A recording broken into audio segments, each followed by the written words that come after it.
tugamba bassebo ne bannyabo twagala kutwala omukisa guno okubaanirizaako mu linnya eddungi erya Mukama waffe Yesu Kristo. Mukama atukoledde ebikulu. Omwaka 2025 ekisa kya Katonda tukiraba nga kikyatukulembera, nga kitukolera ebikulu, nga kitubeera olw'okwagala kwe okungi kwalina gye tuli. Twagala okukwanirizaako omwagalwa tulaba ku Smack Tech, omukutu gwaffe oguleeta amawulire agazimba, oguleeta obubaka obuzzaamu essuubi. Mukwano gwaffe tukusaba weekuumireko nga tuyita mu nnaku zino 10 ez'okusaba nga Mukama ayogerako eri obulamu bwaffe, nga naffe tusaba nga tweteekerateekera olugendo lwe tugenda okutambula oluwanvu olw'omwaka guno 2025. Twagala kwanirizaako, twagala kusabira, twagala kuzzaamu amaanyi, twagala kuwa essuubi, kubanga Katonda atuwadde essuubi era tuligabanire wamu. Mukwano gwange nze Charles Magembe njagala kusaba wooli n'emikwano gyo osobole okuba nga otwegattako mu kusaba kuno nga tunoonya Katonda ayogere eri obulamu bwaffe. Katuweeyo okusaba. Mukwano gwaffe Yesu, twagala kwebaza olw'ebikulu by'okoze eri obulamu bwaffe. Twagala kusaba Mukama okuyita mu kusinza kuno, mu kusaba kuno nga tukunoonya Mukama oyogere eri obulamu bwaffe, eri abaweddemu essuubi, eri abakeŋŋentereddwa emmeeme, eri abanafuye, eri abazitoowereddwa, eri abagudde. Kuyita mu kusaba kuno Mukama, omukono ogwo ogw'amaanyi kagusitule omwana wo okumujja awo waagudde, gumuyimuse, gumuwe essuubi, gumuzeemu obulamu. Mukama oteebikutte, otuwe olugendo lw'omwaka guno olujjudde essuubi n'essanyu. Mukama nga tukusaba nga tukusinza okuyita mu Yesu Kristo Mukama waffe. Amiina. Mukwano gwange, Yesu Kristo asiiga ekifaananyi. Ekifaananyi mukwano gwaffe Yesu Kristo kyasiiga kya miti. Yesu Kristo yayitanga mu butonde okwogera eri obulamu obw'abantu. Era olumu bwe yali ng'atambula mu nnimiro n'abayigirizwa be, kyava alaba amalanga agaali gatojjedde nga gamulisizza. N'agamba mulabe amalanga ag'oku kkubo, ag'oku ttale. Ago go ne Sulemaani kabaka teyayambala ng'erimu ku go. Yesu Kristo n'abalaga ebinyonyi mu bbanga, n'abagamba nti ebyo tebisiga, tebikungula, so tebiina materekero ga mmere. Naye Mukama byonna abiriisa. Yakozesanga obutonde okusiiga ekifaananyi ekinene eky'obulamu bwaffe. N'omulundi guno Yesu Kristo n'abayigirizwa be nga bayita mu lusuku olw'emizabbibu, kyava abagamba nti nze zabbibu ery'obulamu. Bw'ona nsoma Yokaana essula 15 olunyiriri okutandika n'olunyiriri olusooka, Mukama waffe agamba bw'ati: nze muzabbibu ogw'amazima ne kitange ye mulimi. Olwokubiri, buli ttabi eriri mu nze eritabala alijjawo, na buli eribala ebibala alirongoosa lyeyongera okubala. Olwokusatu, mmwe kaakano mumaze okuba abalongoofu olw'ekigambo kye mbagambye. Mubeere mu nze nange mu mmwe. Ng'ettabi bwe litayinza kubala bibala lyokka bwe litabeera mu muzabbibu, bwe kityo nammwe temuyinza bwe mutabeera mu nze. Yesu nga yeeyogerako. Olunya olwokutaano kyava agamba nze muzabbibu mmwe matabi. Abeera mu nze nange mu ye, oyo abala ebibala bingi, kubanga awatali nze temuliiko kye muyinza kukola.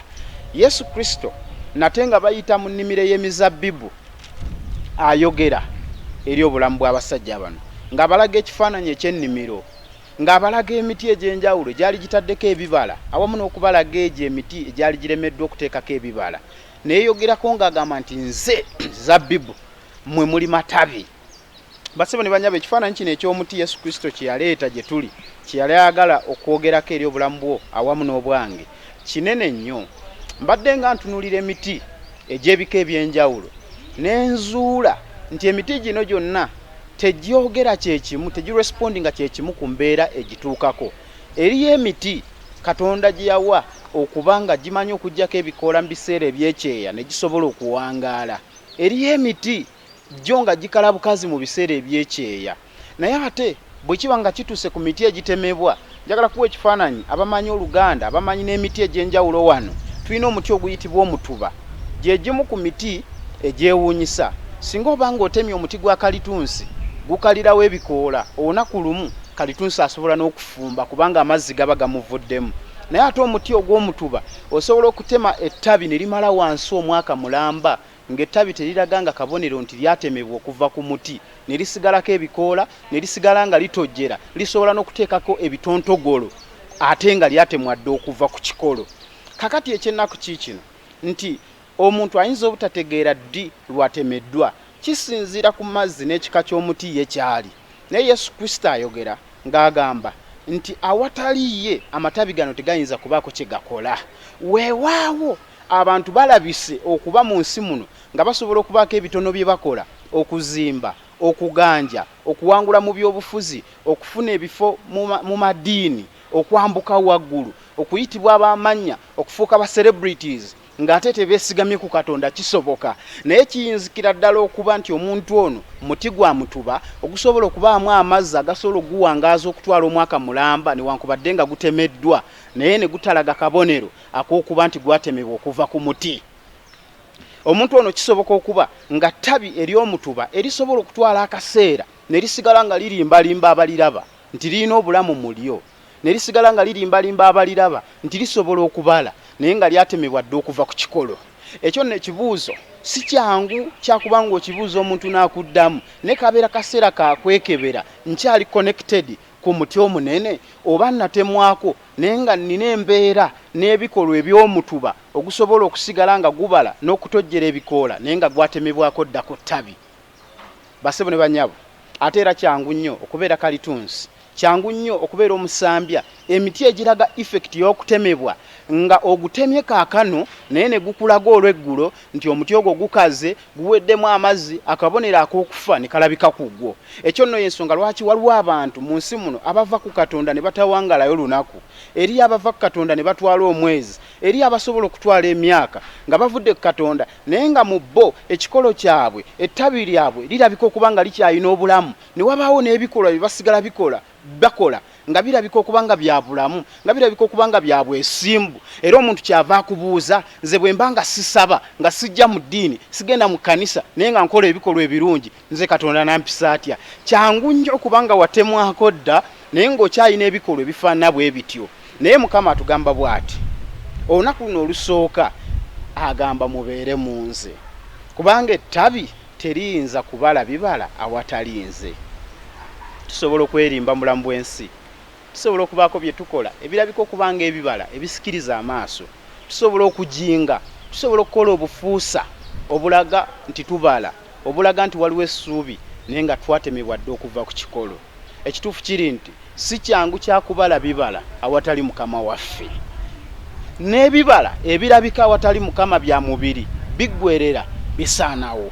Kyetuva twagala okuyita munaku 10 zino ez'okusaba, kubanga okusaba kulimu amaanyi, tusobola okuddamu okuyungibwa ku kikolo Yesu Kristo, kubanga okusaba kuyunga emitima egimenyese, tusobola okukomezebwawo newankubadde nga abantu bayinza okuba baatuyiwa, kubanga okusaba kugumya emitima, kubanga okusaba kunyweza ebisibe by'omukwano, kubanga okusaba kuyunga emmeeme ezimenyese, kubanga okusaba kuweereddwako obujulirwa nga kuddamu obulamu bw'abantu ebibuuzo ebiganye, kubanga okusaba kulabisa okubanga kuyinze mu bintu byonna omuntu byasobola okukola ku nsi, okubanga kukomyawo essuubi, okubanga kuyunga, okubanga kukola ebyamagero. Basebo ne banyabo, njagala kubategeeza nti abasawo basobola okukola ekitundu kyabwe, njagala kubategeeza nti abantu basobola okulwana n'okufuba, njagala kubategeeza tusobola okuzimba, tusobola okuteekateeka, tusobola okwerwanako ne tusoma, tusobola okukola byonna ne tusigala nga tuli bakalu, ne tufaananyizibwa okuba ettabi eryatemebwa edda ku muti ne lisigala nga liwadaawadako okubaamu obulamu, naye byonna ne bitufa, byonna ne biyiika, byonna ne bisasika. Naye bwe tubeera ne Mukama agamba nze bwe mubeera mu nze mubala, ebibala bye tubala nga tuli mu ye bya buwangaazi, binywerera, bituufu, biri ku origino. Kyetuva twagala okuyita tuddemu twegatte ku kikolo kya Mukama waffe, addemu ayogera eri obulamu bwaffe. Si nsonga twagwawa, si nsonga biki bye tubadde tutuuseemu emikono gye gikyali myanjulukufu okutwaniriza ffenna, atuzzeemu essuubi, atuzzeemu obulamu. Twagala okusaba Mukama akuwa omukisa ng'otwegattako mu nnaku zino 10 ez'okusaba. Mukama akusemberere obeere ettabi eriri mu ye, ettabi erinywera ebbanga lyonna, ettabi eribala, ettabi eryegombebwa, ettabi eririikiriza n'abalala ku bwa Yesu Kristo Mukama waffe. Amiina. Katuweeyo okusaba. Ayi Taata omulungi, twagala kukwebaza kubanga osaanidde, kubanga obeerera, kubanga oli wa kisa kingi eri obulamu bwaffe. Mukama okuyita mu nnaku zino 10 ez'okusaba, kawabeerewo emmeeme Mukama eddamu amaanyi, kawabeerewo omutima oguyungibwa, kawabeerewo amatabi agongera okunywezebwa ku kikolo ekinene Yesu Kristo, kawabeerewo essaala eziddibwamu, kawabeerewo enda ezisumulukuka, kawabeerewo Mukama emitima egiddizibwamu amaanyi, kawabeerewo Mukama okuwulira eddoboozi lyo, Mukama kawabeerewo okukola ebikulu mu bulamu bw'abaana ba bakunoonya nga tuyita mu kusaba kuno. Sumulula abalwadde, Mukama sumulula abagumba, Mukama funira ababeezi abatalina, wa abaana b'emirimu, Mukama leeta essuubi eryo erinaamalawo ennyonta mu bulamu bw'abaana bo. Tukolere ebikulu n'ebyekisa okuyita mu Yesu Kristo Mukama waffe, amiina. Twagala kwebaza era tukusabira Mukama ayongere okuwa amaanyi n'okuwa essuubi. Sigala nga weekuumidde ku mukutu guno n'okusindika obubaka. Bw'otuuka ku page eno girayikinge, subscribe, ate weerezaako ne munno obubaka omumuzzaamu essuubi. Katudde mutusisinkana olunaku olw'enkya. Mukama akuwa omukisa.